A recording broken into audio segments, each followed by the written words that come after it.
Hi friends आमे जो as गोटे स्पेशल प्रोग्राम निके आउ से प्रोग्रामटा होचे भुवनेश्वर रे बरगड़िया और भुवनेश्वर नुआखाई भेटघाट। भुवनेश्वर होचे बरगड़िया नुआखाई भेटघाट और आमे जेहेतु बरगढ़ और आमको स्पेशल इनवाइट कराई से बहुत खुश लगला और आमे आसिक पहुँची गलु से प्रोग्राम निके बरगड़िया और भुवनेश्वर नुआखाई भेटघाट। तो टिके लेट हो आसबार आमर फिर भी बहुत भल लगला।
बहुत भल लगला आसिक आउ सभी सम्बलपुरी साड़ी और सम्बलपुरी ड्रेस पिंधि आउ सबुठ मेन जिनिस होचे प्राय लोग सम्बलपुरी रे कथा होतिले तो बहुत भल लगला। इन स्टार्टर रे हेतला सूप आउ पनीर पकोड़ा आउ कॉर्न पकोड़ा।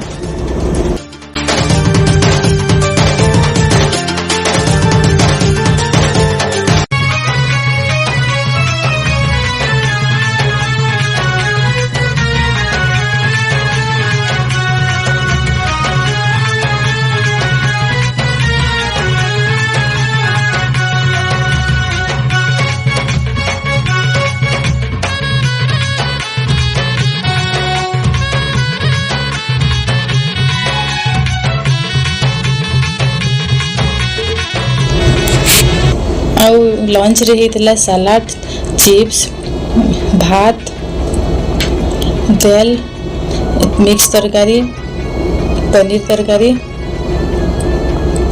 पुटल लसा आउ हेड़ुआ पातरघंटा खटा आउ पुटल चिप्स आलू चिप्स आउ लेथा सबू सम्बलपुरिया तो रंधा हेतला तो बहुत टेस्टी थिला। तारपरे खीरी कराइतला आउ स्वाली मोड़ा आउ सुजी लड्डू भी कराइतला बहुत टेस्टी थिला। आउ सेनु सब सम्बलपुरी नाच गीत नु नहीं करी सम्बलपुरी ड्रेस पटा कथा बार्ता सम्बलपुरिया खाना आउ कुलता लेथा हेतला तो सेथिर लगी बहुत भल लगला।